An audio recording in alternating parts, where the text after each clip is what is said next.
O Trilhas da Democracia de hoje recebe o editor da Alameda e diretor da Liga Brasileira de Editoras, a Libre, Haroldo Cerávulo Cereza. Em tema, em discussão, livro, leituras e editoras no Brasil de hoje. Haroldo, seja muito bem-vindo ao Trilhas da Democracia, é um prazer recebê-lo no programa. Seja muito bem-vindo, Haroldo. O prazer é todo meu, Marco. É muito bacana participar desse programa. Está no seu 5º ano já, né? E parabéns. Haroldo, eu gostaria de começar recuperando a pesquisa Retratos da Leitura no Brasil, que foi publicada em fins de 2020, e que aponta, né, no ano de 2019, uma média de 5 livros lidos por brasileiros por ano, sendo que desses 5 livros, apenas a metade é lida, a metade desses livros são lidos por completo, 2,5, alguma coisa em torno disso, desses livros são lidos apenas em parte. E nessa mesma pesquisa, né, é apontado que 57% dos leitores afirmam ter lido costumeiramente a Bíblia e os livros religiosos ocupam, salvo engano, a primeira colocação sempre a Bíblia e livros religiosos em terceiro lugar. E mais ainda, né, 44% da população brasileira não lê e 30% nunca comprou um livro na vida. Haroldo, o que esses dados expressam sobre a situação da leitura no Brasil? Por favor, Haroldo. Obrigado, Marco. Olha, os dados dessa pesquisa, lidos também, considerando as outras pesquisas Retrato do Brasil que foram feitas, mostram uma certa estabilidade no nível de leitura, né, do brasileiro, né? Varia, dependendo do ano, se pega um pouco mais ou um pouco menos de leitores nessas pesquisas. Mas, efetivamente, a gente tem um problema crônico no Brasil, que é um problema de baixa leitura, né? Então, os brasileiros leem pouco, e a gente tem dificuldade de expandir o número de leitores. O que significa isso? Não o que é interessante dessa pesquisa é que ela não é uma pesquisa sobre os livros consumidos, os livros comprados, mas é uma pesquisa de opinião, né? Ou seja, tem a lógica de uma pesquisa de opinião que pergunta a uma quantidade grande de pessoas, suficiente para estabelecer esses dados, como elas se relacionam com a leitura efetivamente. E a leitura não precisa vir de livros adquiridos, ela pode vir de livros acessados na biblioteca, com amigos, parentes, livros de banca de jornal, etc. E daí o que a gente mostra? Que apesar da gente ter tido um incremento nas últimas décadas no grau de escolarização do brasileiro, esse incremento não foi acompanhado por um crescimento proporcional do número de leitores, né? E os leitores que já existiam não se tornaram leitores, digamos, melhores, eles não se tornaram leitores de mais livros. Então, a gente tem um descompasso entre um crescimento da escolarização e uma dificuldade de transformar o livro e a leitura em parte do cotidiano do brasileiro. Então, se a gente parar de olhar só para a evolução dos números e tirar esse extrato dessa pesquisa, a gente encontra o problema que tem que ser atacado. É preciso criar condições para o brasileiro se tornar leitor. Por quê? Porque isso é bom. É bom para a democracia, é bom para a economia e é bom para o indivíduo, seja como profissional, seja como realização do seu potencial humano, né? Então, eu acho que a gente tem o Retratos da Leitura no Brasil aponta nessa direção, de que a gente precisa ter políticas não só de crescimento do mercado editorial, mas principalmente de construção de leitores. ou formação de leitores, como também é muito usado. Mas eu acho que essa é a importância dessa pesquisa, e eu acho que esse é o fundamento central onde ela tem que ser olhada. Como construir um espaço para leitura na vida do cidadão, do brasileiro. Haroldo, essa tua primeira resposta fez surgir na minha cabeça inúmeras outras perguntas, né? Mas eu gostaria de aprofundar essa discussão sobre tornar o livro e o hábito da leitura parte do cotidiano, né? Você afirmou que não houve uma grande variação nessa média de 5 livros, né? Então, quer dizer, essa média permanece independentemente das conjunturas políticas, né? Digamos, do Brasil pós-1988. Mas houve um impacto muito grande da introdução da internet, do smartphone, né, no cotidiano. Já as pesquisas, outras pesquisas que não essa, já demonstram o impacto da introdução do smartphone na vida, principalmente de crianças, mas não apenas de crianças, né? Crianças, adolescentes, adultos. O impacto disso na leitura? Marco, não há. O universo da leitura no Brasil é mal pesquisado.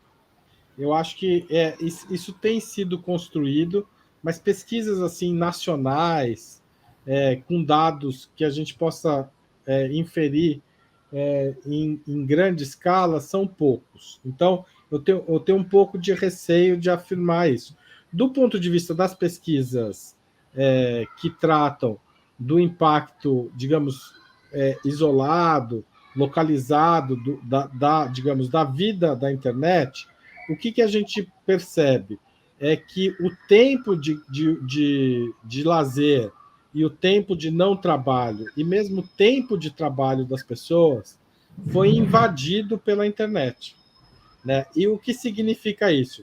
Que sobra menos tempo para outras atividades culturais, entre elas a leitura e a leitura do livro. Por outro lado, é muito comum, você deve ter alunos na Universidade Federal de Pernambuco que têm dificuldade de comprar livros, mas que conseguem acessar o conteúdo desses livros por meio de smartphones, de laptops e, eventualmente, até tablet. Embora tablet seja digamos, uma tecnologia que não se firmou tanto quanto o smartphone e os computadores pessoais.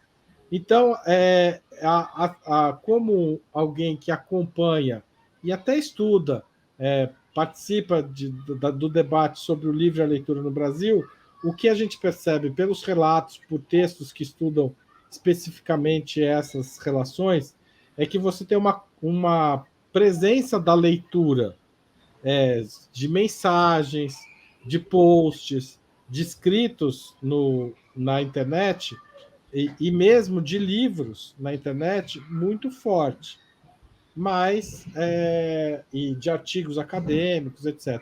Mas você não tem, digamos, mas você tem uma pressão para tornar essa leitura menor o que ocupe menos tempo, né? Que é a pressão do audiovisual, a pressão e das próprias redes sociais.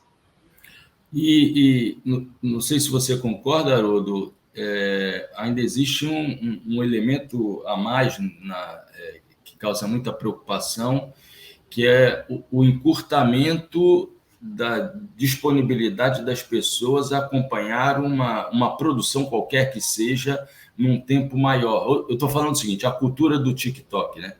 Quer dizer, as mensagens têm que ser de 30 segundos, um minuto já é alguma coisa muito, muito longa, né? E ler um livro requer uma disponibilidade de tempo muito maior, né? Uma dedicação muito maior à leitura. E esse, você não acha que seja o impacto mais negativo da atual fase da internet? Não?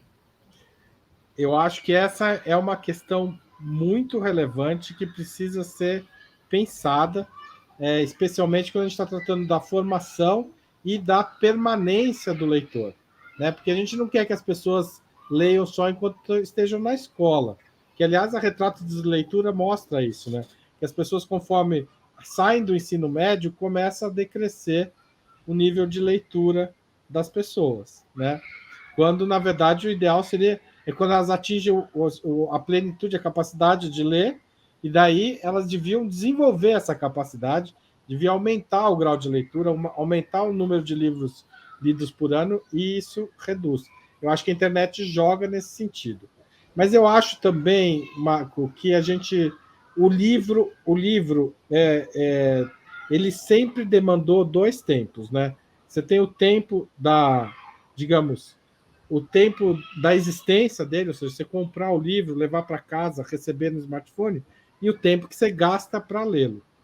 E eu diria que mesmo no meio universitário, há uma redução da leitura de livros, né? Por exemplo, se você pega a bibliografia eu dei cursos durante a pandemia.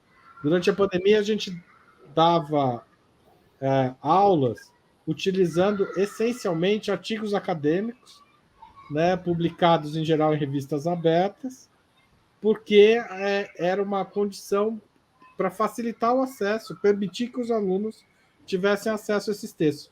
Mas a leitura de livros como um todo foi muito prejudicada na pandemia, mas essa é uma tendência de muitas áreas do conhecimento, e que eu acho que é uma tendência, digamos, que leva a uma redução da complexidade, mesmo entre aqueles mais escolarizados, né?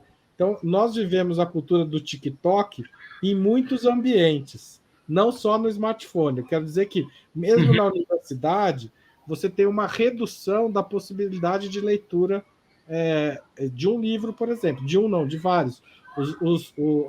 O tempo do mestrado foi reduzido, o tempo do doutorado foi reduzido, né? Então, veja, a gente tem o tempo disponível para a leitura mesmo dos professores é cada vez mais reduzido, porque tem que fazer pareceres não remunerados, tem que trabalhar, fazer uma série de exigências, assim, que a gente chamaria de produtivistas, que reduzem o tempo da leitura.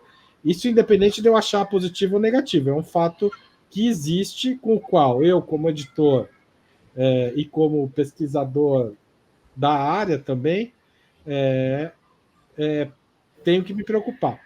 Uma vez eu escrevi um artigo, foi publicado na revista Consciência, sobre uma espécie que eu acho que a gente pode até tratar disso daqui a pouco, uma tendência de redução do preço real do livro, que não é acompanhado de uma percepção da redução de preço. E minha hipótese é que o tempo de leitura do livro não varia se o preço está mais baixo ou mais alto.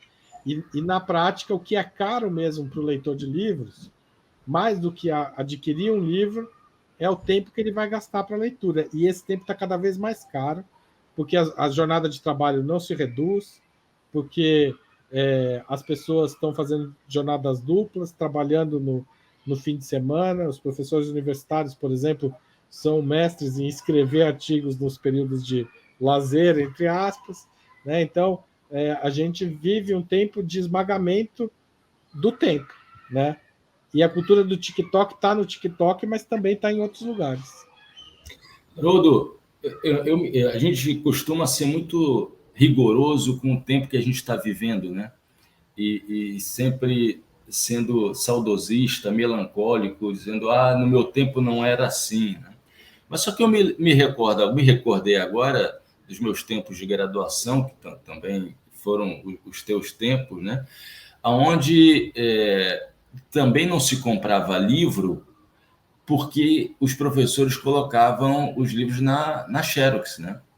E eram sempre capítulos, né? E eu me lembro de ter participado de várias conversas de corredor fazendo a crítica a esse hábito, porque fazia exatamente que era um desincentivo à leitura integral do livro, né? Porque se deixavam capítulos dos livros na Xerox, né?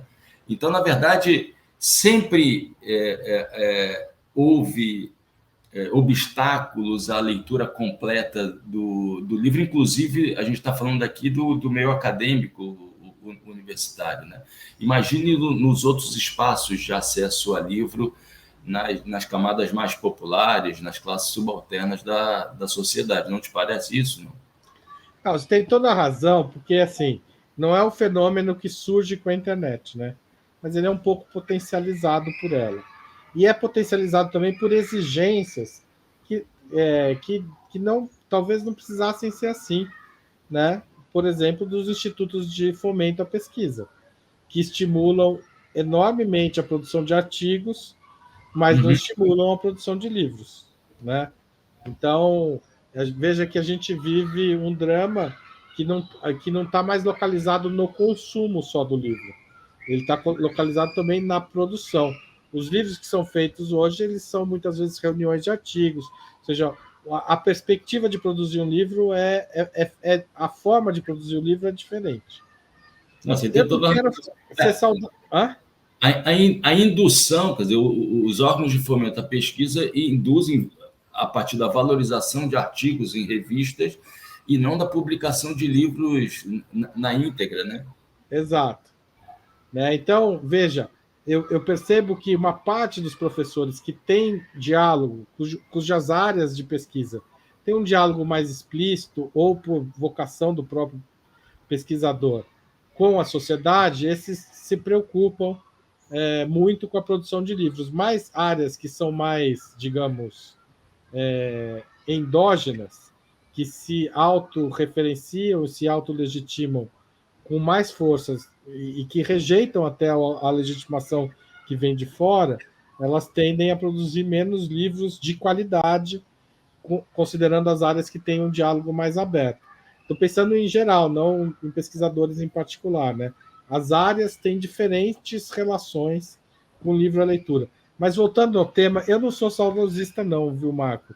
Eu acho que a educação brasileira viveu um salto qualitativo enorme depois de 88, né? Um salto quantitativo muito grande nos anos Lula, especialmente no ensino superior, que tem resultado em mudanças sociais e mudanças na qualidade da reflexão, do debate público, só que falta, digamos, uma política correspondente para o livro e para a leitura, né? Ou seja, a gente caminhou na escolarização, mas a gente não caminhou na mesma velocidade no livro e na leitura, que é parte de um conjunto de problemas para um país democrático e um país que quer se desenvolver, tanto social quanto economicamente. Haroldo, eu não quero comparar o Brasil, por exemplo, com a média francesa, né? Me corrija se eu estiver errado, mas eu li em algum lugar que a média de livros lidos na França pelos franceses é de 20 livros, né? Uhum. Comparado com os 5 brasileiros. No continente sul-americano, a quantas anda essa média? Por exemplo, os nossos irmãos argentinos, qual é a média de livros lidos na Argentina? Olha, sinceramente, eu não tenho esse número de cabeça. Quando você fala em 21 livros lidos na França, a gente está pensando em livros comprados por habitantes. É bem. Então, assim, a gente tem que ir para um outro nível de discussão, porque lá são volumes comprados pelas pessoas. O que tende a acontecer na América Latina, como regra geral, é uma relação um pouco melhor com o livro e a leitura que o Brasil, né? Eu não sei os números de cabeça, mas países como Argentina, Peru, têm uma relação. O livro faz mais parte da vida social do que no Brasil, mas eu não tenho esses números de cabeça assim para comparar. No caso da França, é essa a diferença. A Retrato de Leitura fala de livros lidos. Na França é de livros comprados. São 21 livros comprados por habitante por ano.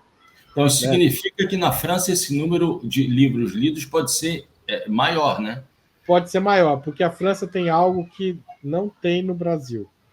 que é uma rede muito forte de bibliotecas públicas, né? E que é muito usada pelo cidadão francês, né? Ele não é usado só pelo estudante. O cidadão francês frequenta a biblioteca pública porque ela está perto de casa.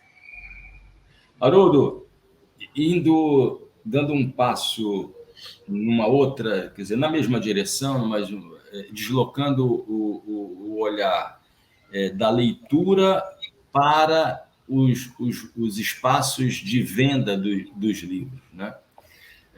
Tu disse que não é saudosista, mas eu sou muito saudosista, mas isso é uma característica minha particular, né?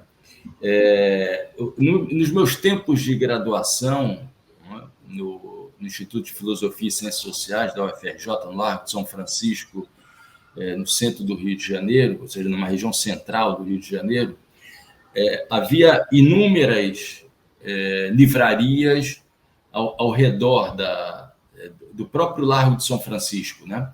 Para não se falar em outros espaços do próprio centro do Rio de Janeiro. E quando saíamos das aulas, íamos a essas livrarias, e aquele hábito de ver o lançamento, ficar lendo a orelha do livro, a apresentação, etc., comparar o preço do livro numa livraria com o preço do livro numa outra livraria, etc. Isso, estou falando anos 80, anos 90, né? Quando eu chego ao Recife, a situação é diferente e já havia a Livraria Cultura, localizada no Marco Zero, uma região muito importante do Recife em termos culturais, né? Que atraía, era um espaço de não apenas de compra de livro, mas também desse hábito, né, de você passar uma tarde tomando um café, né, encontrando pessoas, etc. Hoje, né, a Livraria Cultura já não existe mais, foi substituída por uma outra livraria que ocupou o espaço, e ao invés de uma livraria que vende café, mas parece um café que também vende livros, né? Eu te perguntaria, qual foi o impacto causado pelo fechamento da Livraria Cultura e, quando eu falo Livraria Cultura, essas grandes livrarias que tinham esse potencial de atração das pessoas, como parte do cotidiano também. Qual o impacto do fechamento da Livraria Cultura e congêneres na vendagem dos livros, né, e na própria leitura? Por favor. Marco, o fechamento da Livraria Cultura, ele é, digamos, num certo aspecto, uma boa notícia, tá certo? Mas ela está embutida de uma série de más notícias dentro dela. Por quê? A Livraria Cultura fez parte, o crescimento da rede da Livraria Cultura fez parte de uma tendência mundial de surgimento de cadeias de livraria no mundo. Essas cadeias elas são responsáveis pela de muitas livrarias pequenas. Por quê? Porque as cadeias entraram de forma muito agressiva no mercado de livro, pressionando muitos editores para reduzirem os preços dos livros para elas, sem repassar totalmente para o consumidor final, entrando em disputa de mercado com as pequenas livrarias, né? Ou seja, uma livraria Cultura, as 5 livrarias que tendem a sucumbir, porque não tem as mesmas condições de negociação, não tem a mesma capacidade de apostar na decoração, marketing, enfim, ela cria um padrão de consumo e de relação com os autores, com os escritores e com as pessoas que é muito ruim para o mercado editorial. O que você está dizendo, Haroldo, na verdade, é que existe uma relação entre aquele primeiro momento vivido por mim no Rio de Janeiro, onde existiam várias livrarias, e esse segundo momento da construção de uma rede de livrarias cultura, ou seja, houve uma quebradeira dessas pequenas livrarias em função da formação desses monopólios, né, de venda de livros. é isso, né? Exato, isso. Isso não é um fenômeno brasileiro, nem a gente deve culpar só a cultura por isso. Cultura, Saraiva e tal. Eu acho que a grande livraria deste momento no mundo é a Barnes Noble, norte-americana, que passa a abrir várias redes. Tinha uma outra rede, se não me engano, britânica, não tenho certeza, que chamava Borders, e atuava no mundo inteiro, e elas atuam de um jeito semelhante, né? Tem um caso bem estudado que é na Austrália, que a Borders chega, se aproxima de abre uma livraria perto de uma outra livraria, passa a organizar eventos com os autores que frequentavam aquela livraria, consegue dar conforto, remuneração para o autor, que é coisa que a livraria não dava, faz grandes consignações dos livros que vendiam na outra livraria, expõe, até que essa livraria fecha. Quando essa livraria fecha, ela troca esse autor que permitiu ela monopolizar o mercado por livros de administração mais simples. Então, ela prefere comprar. O livro desse momento é o Harry Potter, né? E eu acho que o último livro desse momento é os 50 Tons de Cinza. Digamos, entre o Harry Potter e os 50 Tons de Cinza, há um processo de fortalecimento muito grande do marketing das livrarias e editoras. E esses livros vão ocupando o espaço da diversidade que existia nas pequenas livrarias. Porque a pequena livraria era especializada em história, a outra em feminismo, a outra em movimento social, etc. E essa diversidade ela é massacrada pela grande rede, e depois que a grande rede trouxe esses leitores para ela, mas depois esses leitores não são os prioritários, porque eles não são tão lucrativos quanto o do marketing. Eles garantem, digamos, uma renda básica ali para a livraria, que mantém um certo catálogo disso, etc. Mas o grosso do investimento de marketing, da exposição, do que a livraria chama de vitrine, passa a ser esses livros de grandes de marketing, sabe? Então, Mudando o que tem que ser mudado é alguma coisa semelhante ao que aconteceu no mercado varejista, né? Quando existiam pequenos mercados, pequenas mercearias, e que foram dando espaço às grandes redes de supermercado. exato. Ou o que a Coca-Cola está fazendo agora com o Oxo, né? O Oxo, que está entrando no país, está fechando um monte de mercadinhos. Tem estudos no México que diz que cada Oxo que abre fecha 5 pequenos mercados. E esse processo a gente viveu com as livrarias. De certa forma, foi incentivado pelo BNDES durante o governo Lula, 2 principalmente, e começo do governo Dilma.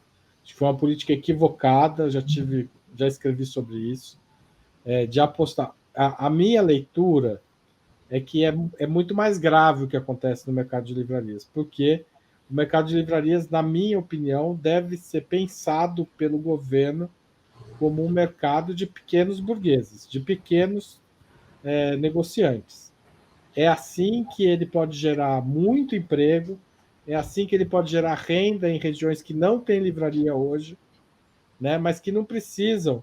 A vice-presidente da Libre, a Lisandra Magon de Almeida, que é editora da Jandaíra, ela sempre fala: a livraria tem que ser um negócio para que uma mãe na periferia crie bem seus 2, 3 filhos. Uma mãe solteira na periferia crie bem seus 2, 3 filhos. Ela não precisa ser um negócio para o dono da livraria passar férias em Paris. Então, se a gente tiver essa perspectiva, a gente pode resolver um problema crônico do país, que é a falta de livrarias. Porque as livrarias, as grandes redes ficam no centro, nos shopping centers, e acabam destruindo livrarias que estão na periferia das cidades. Às vezes, na praça, aqui na Zona Leste, tinha uma livraria importante aqui em São Paulo. Ela foi fechada durante esse processo, porque não consegue competir com a Livraria Cultura do Shopping Anália Franco, que abre ali perto, mas que só tem um tipo de frequência, né? Porque parte dos consumidores da praça Silvio Romero passam a frequentar a livraria do shopping e é suficiente para quebrar a livraria da praça, entendeu? Haroldo, eu dou aula num centro de ciências sociais aplicadas. Quando eu cheguei ao Recife, na UFPE, para dar aula na UFPE, havia um quiosque no centro, no espaço central do centro, próximo à cantina, em que eram vendidos livros. Era uma estrutura muito pequena, né? Mas era ali que você encomendava os livros, né? Você tinha um ponto de referência de compra e venda de livros no centro, na região, como eu disse, no espaço central do centro, né? Um centro de ciências sociais aplicadas. Não existe hoje, dentro desse centro, nenhum espaço de venda de livro. Né? Então, eu acho que é muito mais do que simbólico dos tempos em que nós vivemos. Eu gostaria de acrescentar um novo elemento. Né? Qual é o impacto causado pela Amazon, né? Pela venda de livros na internet, também dentro desse processo que a gente está dialogando aqui, sobre o qual a gente está... O impacto é negativo, né? Porque, digamos, esse é o lado negativo do fechamento da cultura, porque a gente está caminhando para mais centralização das vendas de livro num grande comerciante online que usa os dados dos seus consumidores para vender outros produtos, né? E que o livro é uma atração secundária e você perde um dos fenômenos da livraria, que é um pouco a descoberta do livro que você não conhecia, sabia que existia. É muito bom procurar livro na Amazon se você sabe o que está procurando. Se você for procurar a esmo, você vai se perder naquele mar de informação e no que o algoritmo espera de você. Né? Você não tem a surpresa da busca numa livraria. Então, eu acho que tem uma perda cultural nesse processo e tem uma perda econômica, porque a Amazon também é um fator destruidor de livrarias. Existem políticas para lidar com isso.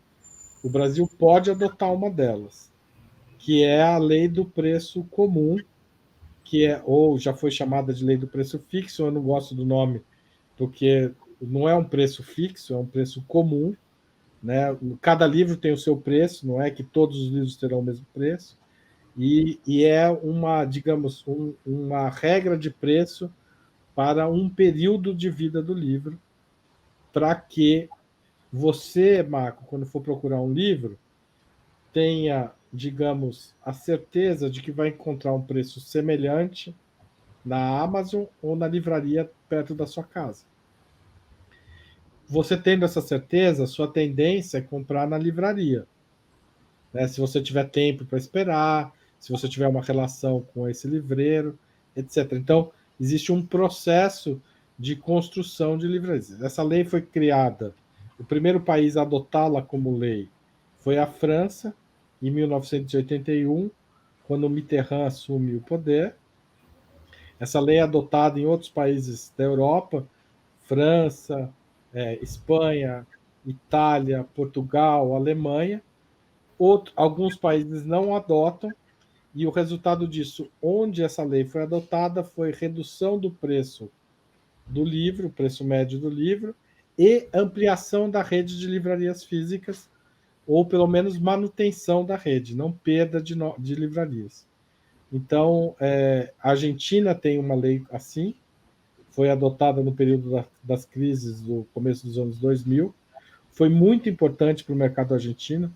Eu lembro de ter ido para a Argentina em 2003, que é logo quando eles estão adotando. O mercado de livros da Argentina estava praticamente dominado pela Planeta, editora Planeta. Essa lei vai criar uma série de condições que estimulam o mercado editorial e a manutenção das livrarias. Né? Livrarias, sebos, etc., na Argentina tem uma vida sabidamente mais ativa que no Brasil. Né? Então, essa é uma política que a gente defende, tem um projeto de lei tramitando no Senado, né?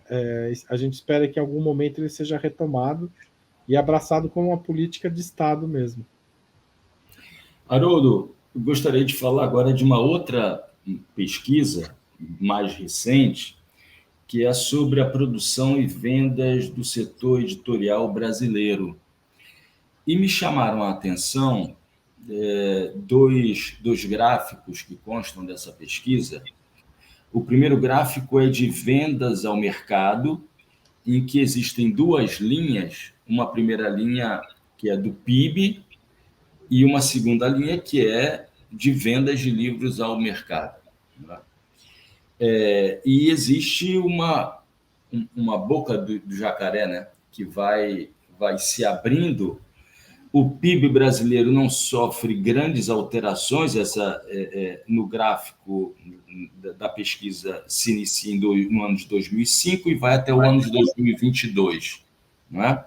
Então, há uma estabilização do PIB, mas um declínio acentuado da venda de livros. Eu queria que você comentasse esse gráfico, as razões, né, desse gráfico.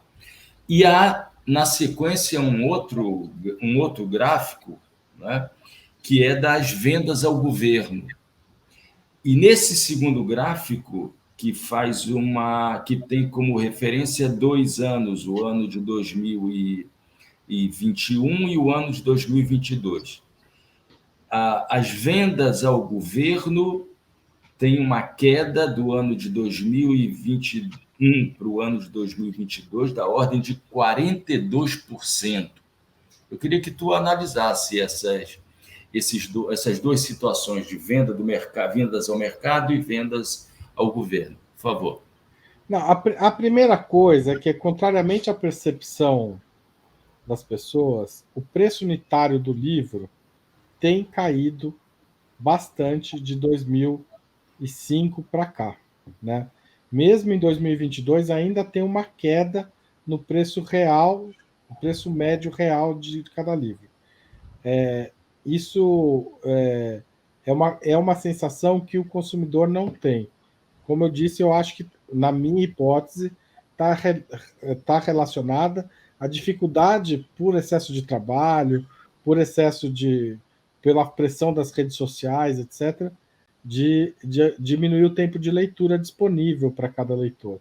Mesmo os bons leitores, digamos assim, têm a sensação de que o tempo está escasso, portanto, qualquer dinheiro que ele gaste em livro é um dinheiro potencialmente mal gasto. Ou seja, a chance dele comprar um livro e não ler é grande, certo? Então, essa sensação, isso explica... E que significa isso no ponto de vista prático? Significa que o capital circulante no meio dos livros tem se reduzido. Digamos, a participação no PIB do mercado editorial, que nunca foi grande, é cada vez menor. Significa que é um setor que tem, digamos, força política, que deriva essencialmente do capital simbólico adquirido, e não do capital econômico que circula em torno dele, né? Então, o livro não é uma mercadoria cara, tão cara quanto era em 2005. Ela é muito mais barata. O mercado do livro empobreceu nesse período, né? Digamos, se fosse uma pessoa, é uma pessoa que estaria com uma renda 42% menor do que em 2005. Né? Então, pensa, se você ganhasse 10 mil reais, você, espectador, estou chutando um salário alto, mas não é bem o mundo do livro, mas se você ganhasse 10 mil reais em 2005 e hoje ganhasse 6 mil reais, o que significaria em termos de cortes que você tem que fazer, em termos de potencial, etc. Então, o mercado do livro vive uma redução do preço nesse período, do preço, digamos, dos seus produtos e dos investimentos que faz, enfim, o capital que circula no meio do livro é cada vez menor, mas a economia segue sua vida.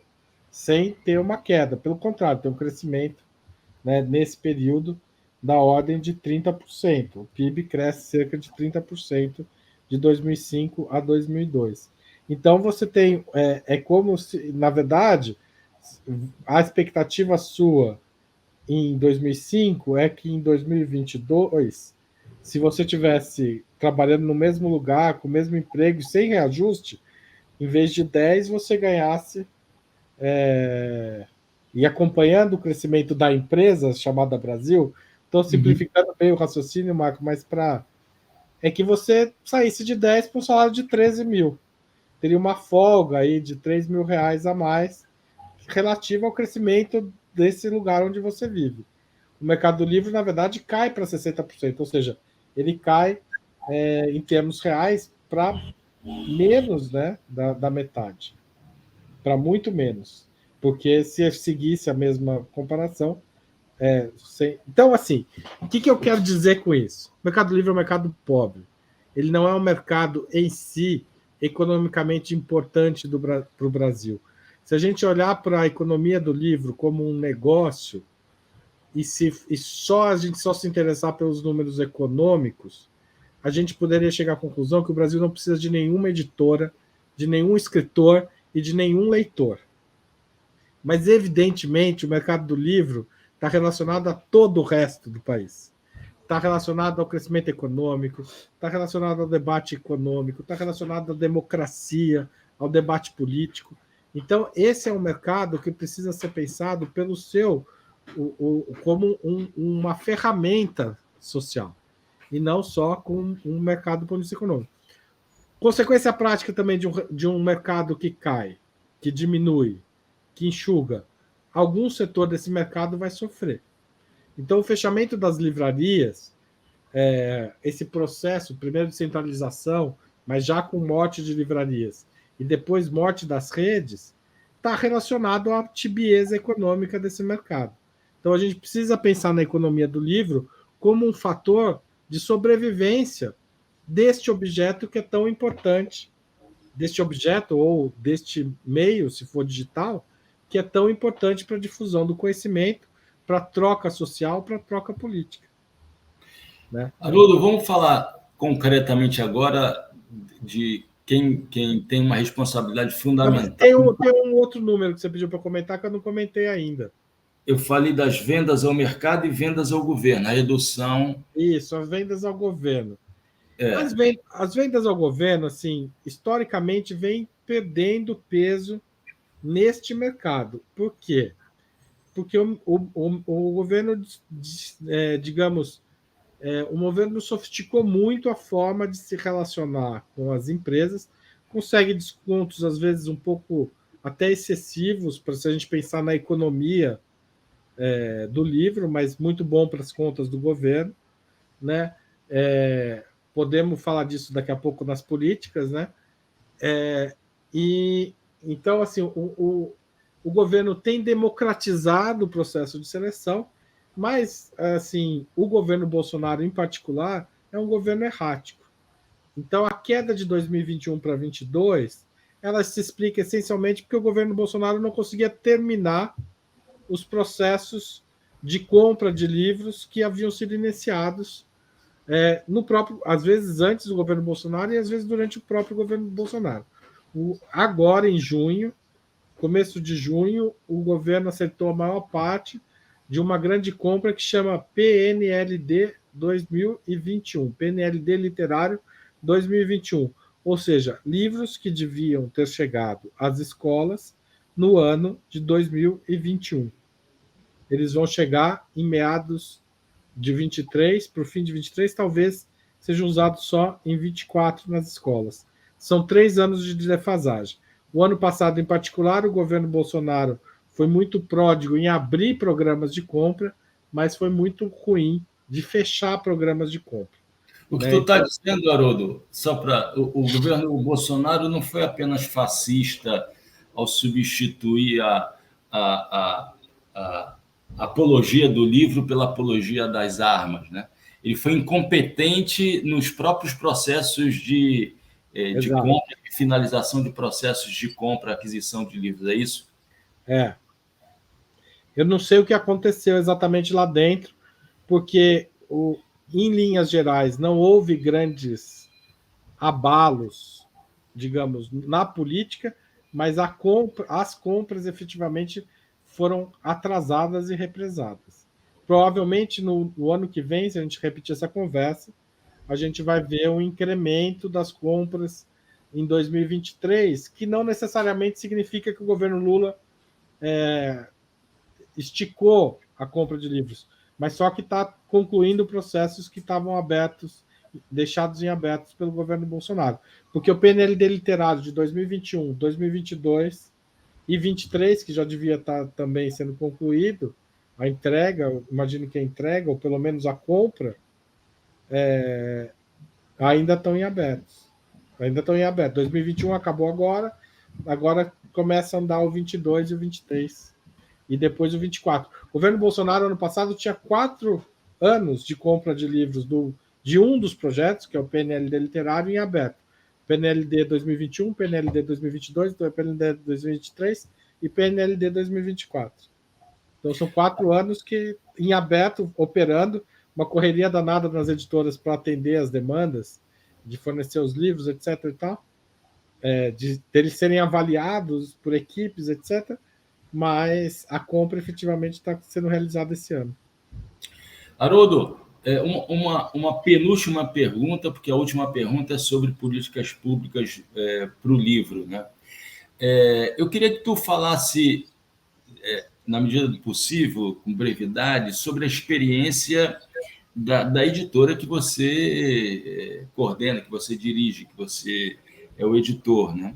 A Alameda. Como é que foi essa experiência? Quantos anos tem de existência a Alameda? A Alameda a gente criou em 2004. O primeiro livro que a gente lançou era sobre a Revolução dos Cravos, que na época fazia 25 anos. Então a gente está com. De lá para cá, quantos livros A gente foram? publicou aproximadamente 900 títulos. Isso, isso é um número. É bastante elevado. A gente publica muito livro universitário, né, na área de ciências humanas. A gente começou muito forte em história, mas hoje em dia a gente abarca várias outras áreas. E a gente sempre teve uma ideia de que a gente tinha que fazer livros não só para a universidade, de alguma forma, os livros, mesmo sendo teses, livros organizados, etc., tinham que ter um diálogo com a sociedade. Então, o nosso modelo de financiamento sempre foi contar, eventualmente, com o apoio de CNPq, CAPES, etc., mas também produzir livros, mas mesmo esses livros pensados para um grande público, né? Não só para aquele público especial. A gente tem Então, o prazer de ter publicado um livro seu, inclusive. então o ano que vem. Estou vendo ele atrás da sua cabeça. Ele aqui atrás, exatamente. Então, ano que vem são 20 anos de Alameda. 20 anos. E você considera que ocupou um nicho do mercado? Eu acho que sim, eu acho que são poucas editoras com essa característica de diálogo intenso com a universidade, mas também com a sociedade, sabe? Às vezes elas estão mais de um lado ou mais do outro. A gente está nesse meio do caminho com muita variedade, muita diversidade de abordagens da vida social e política brasileira e muitos autores brasileiros. A gente é essencialmente uma editora de autores brasileiros. Então a gente a gente estabeleceu relações com universidades do Brasil inteiro, né, do região norte, nordeste, sul. A gente está aqui em São Paulo, mas os nossos autores são do Brasil inteiro. Eu acho isso maravilhoso, assim, do ponto de vista cultural, acho que a gente cumpre bem, digamos, nosso desejo inicial. Do ponto de vista econômico, é uma dificuldade muito maior do que eu imaginava, né? Eu imagino que foi passar os anos da pandemia, dessas revoluções no mercado editorial que a gente está vivendo, né? Não foi fácil e não é fácil, assim, no dia a dia é muito difícil manter uma editora como a nossa viva, assim. As pressões são muitas, os limites que a gente tem de negociação, etc., são bem estritos, Mas, assim, eu acho que foi um grande prazer ter aberto essa editora. Não foi. Não me arrependo minimamente. Assim, acho que foi uma decisão correta e foi muito bacana. Eu acho que a gente ocupou, não só do ponto de vista econômico, ocupou um nicho, mas a gente cumpriu uma função. A gente fez uma leitura muito correta assim, de cenário, quando a gente decidiu abrir, de que haveria uma expansão do ensino universitário forte no país e que isso geraria leitores para nossos livros. Isso funcionou muito bem enquanto a pós-graduação estava se expandindo. Hoje em dia a gente vive um pouco da dificuldade dessa crise que se instaura ainda no governo Dilma, com dificuldades econômicas, primeiramente, mas depois com uma política de desconstrução, né, quando o Temer entra, do sistema de ciência, tecnologia e de ensino do país, radicalizado pelo Bolsonaro. Né? Então, eu acho que a gente vive um pouco o efeito desses tempos. Haroldo, para além de editor da Alameda, como eu disse no início, você também é diretor da Liga Brasileira de Editoras, a Libre, que reúne editoras, digamos, semelhantes à Alameda. Que políticas públicas esse setor do mercado editorial gostaria de ver desenvolvidas pelo governo federal e pelos governos estaduais também? Então, Marco, a gente tem uma palavra de ordem que está na boca dos editores da Libre, da direção da Libre, desde o começo dos anos 2000. A Libre se forma em 2002 e rapidamente entra em contato com redes semelhantes editoras de todo o mundo e, essa rede ela está discutindo uma palavra, um conceito que se chama bibliodiversidade. O que é a bibliodiversidade?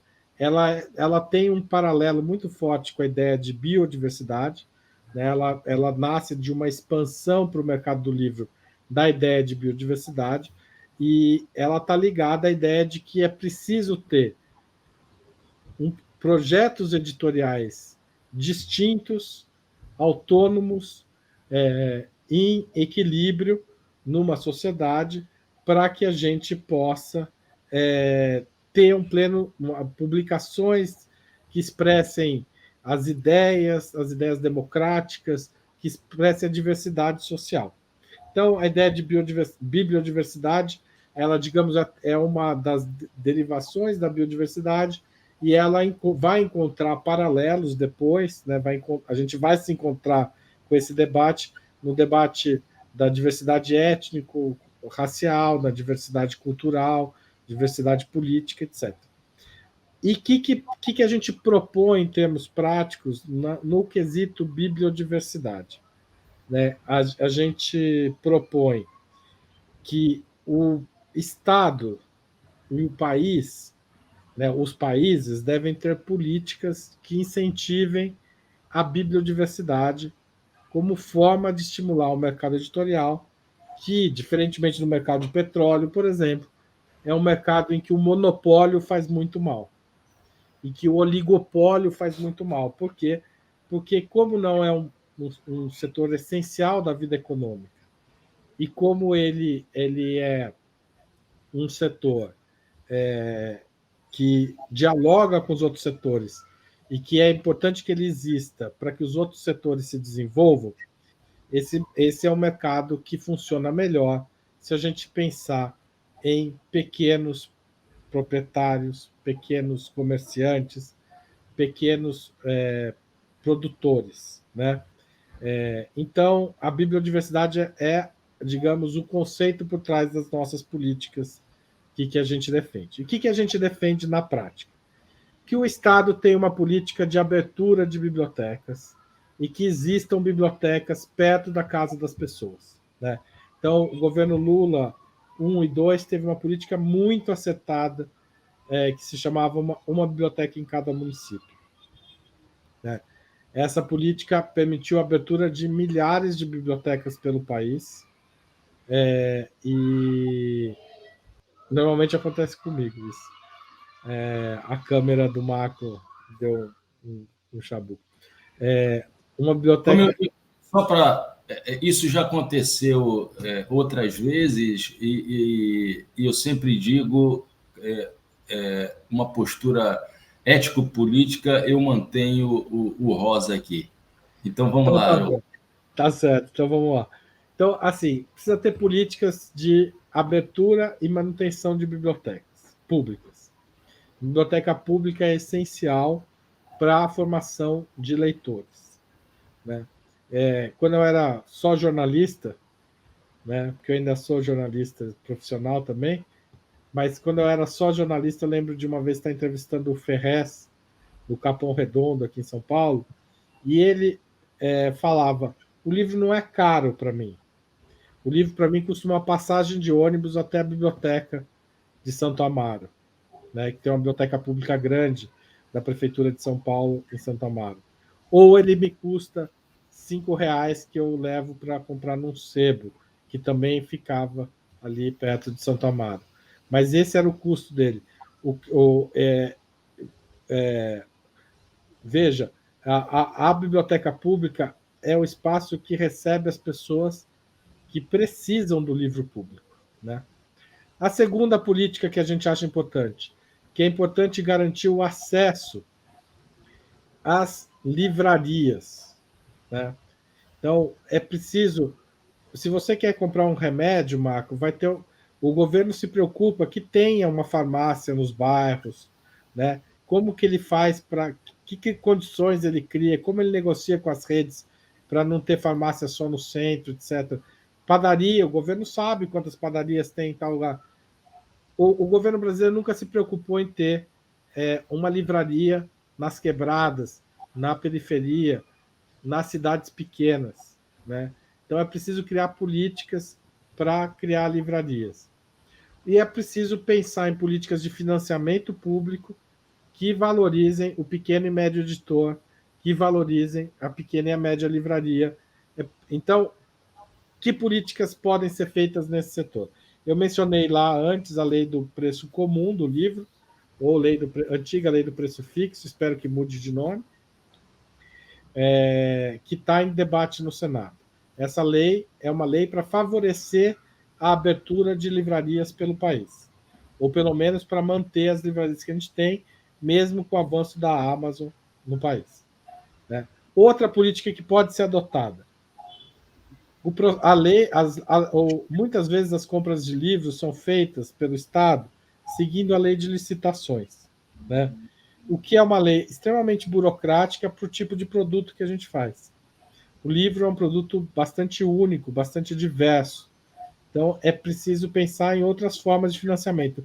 Por exemplo, criar uma verba para que cada livraria, uma verba pequena, que faria uma diferença enorme para algumas livrarias, que as livrarias, as bibliotecas comprem livros diretamente das livrarias, sem um grande processo burocrático. Isso favoreceria as pequenas livrarias de rua, né? As pequenas e médias livrarias, e fortaleceriam as bibliotecas, que teriam facilidade de encontrar os livros que a população daquele espaço está demandando, e não por meio de uma compra centralizada, em que a biblioteca às vezes pede um livro, demora um ano para a biblioteca para esse pedido ser avaliado pelo comprador da prefeitura ou do estado. Daí, quando ele vai comprar, tem mais 6 meses para sair o processo de licitação. E esse livro vai chegar na biblioteca quando ninguém está mais procurando ele. Tá certo? Então, se faz um esforço enorme, se economiza por livro 30, 40 reais, mas na prática você joga a biblioteca numa situação de nunca estar atendendo o público dela. Então, essa seria uma política que fortaleceria as livrarias de bairro também. E é uma política que pode ser barata. Sei lá, se a gente reserva 10, 15 mil reais por mês para uma biblioteca, por mês não, por ano para uma biblioteca pública, seria uma compra garantida para essas livrarias pequenas e seria uma forma dessas bibliotecas interagirem. Você criar mecanismos de controle, etc., mas isso é tirar a compra de pequenas unidades do livro dos processos das grandes licitações, né? Outra política que foi adotada pelo Estado brasileiro é limitação de inscrição de títulos por empresa. Então, o PNLD literário que eu te falei, você podia inscrever no máximo 2 títulos, né? A gente está passando um pouquinho do tempo, mas eu já Não, estou. fique à vontade, Haroldo. É uma política, o PNLD literário, cada editora podia inscrever no máximo 2 títulos. No PLD de 2024, um título apenas. Isso daí é uma política muito importante para o fortalecimento das pequenas editoras, e por quê? E também para evitar o que eu chamo de flodagem. Sabe o Twitter, quando a gente chamava que fulano flodou a timeline? Que ele enchia Antigamente o Twitter mostrava de todo mundo, né? E daí tinha alguém que fazia 30 tweets de uma vez e você não via mais nada porque alguém tinha entupido a sua timeline. Então, quando em 2004, ainda antes de eu abrir a editora, 2003, eu participei de um processo de seleção de livros pela Biblioteca Nacional para distribuir para essas bibliotecas pelo país. O governo começava a estimular. Um processo super transparente, muito bonito. Eu não recebi nenhum tipo de pressão de editor para ser selecionado, nada. Mas a gente sentava lá para avaliar e as grandes editoras mandavam 100, 200 títulos para a gente avaliar. E as pequenas mandavam 5, 10, 20 títulos. O que acontecia? O padrão estético, o padrão editorial que aquela montanha de livros das grandes editoras impunha, acabava excluindo os pequenos títulos da compra. Não por uma má fé dos avaliadores, eu era um deles, não por pressão das editoras, mas o próprio processo era excludente. A partir da pressão de editores independentes como os da Libre, e conversas com o governo, etc., isso foi mudando ao longo do tempo. Né? Então, veja, tem existe uma série de políticas públicas que podem ser adotadas para fomentar uma economia do livro mais equilibrada. Isso é uma parte da questão. A outra é a gente atacar nos leitores. Eu defendo a tese, particularmente, só para encerrar, de que a gente não pode se preocupar apenas com a formação dos leitores, que essa é uma política que vem sendo implementada, há muita gente preocupada com isso no Estado brasileiro e na sociedade brasileira, mas a gente precisa da correspondente, que o livro precisa estar acessível para os leitores. E a forma de tornar o livro acessível são 2, essencialmente. Biblioteca perto de casa e livraria perto de casa. Tá certo? Se a gente tiver essas 2 coisas, o processo de formar leitor os leitores vão encontrar os livros depois de formados e não vão abandonar os livros porque não tem tempo de ir na biblioteca, porque não tem dinheiro para comprar os livros. Bom, o que o Haroldo acaba de apresentar, na verdade, são propostas no sentido da democratização, da socialização da leitura, do mercado editorial, né, da venda de livros, do mercado livreiro. Né? E a sensação é de que a gente deveria e poderia ficar mais um bom tempo aqui discutindo outras questões relativas a essa necessidade urgente de avançar na construção de um país de leitores. Muito obrigado, Haroldo. Haroldo Cerávulo Cereza, editor da Alameda, diretor da Liga Brasileira de Editores. Uma última saudação, Haroldo, para os nossos ouvintes e espectadores, por favor. Gente, eu queria agradecer muito o Marco pelos convites. Espero que vocês tenham gostado da conversa. Mas eu acho que assim, a briga pelo livre leitura é uma briga do país. Né? A gente tem leis que apontam políticas nesse sentido. Tem o Plano Nacional da Leitura Escrita, o Plano Nacional do Livre Leitura. Em São Paulo, a gente tem o Plano Municipal do Livro, Leitura, Literatura e Bibliotecas de São Paulo, que é uma lei muito bacana. Se vocês puderem procurar, vocês vão ler ela. É uma lei bonita, assim, é legal quando a gente tem, né, isso, né, Marco? É uma lei construída socialmente, a gente teve um processo de construção, é a Lei 16.333 de 2015, aqui de São Paulo, lei municipal. É uma lei que é uma inspiração, acho que para todos os brasileiros, né? Todas as cidades precisam ter planos municipais do livro de leitura, todos os estados precisam ter, o estado de São Paulo não tem ainda, né? Então é importante que a gente construa. Então, eu queria chamar a atenção para isso. Quem puder participar da luta do livre leitura é uma luta pela democratização, pela educação e por uma sociedade mais igualitária, que o Marco falou, socializemos o livro. Muito obrigado, Haroldo. Viva o livro, viva o Rosa, né? E o Trilhas da Democracia volta na próxima semana. Até lá.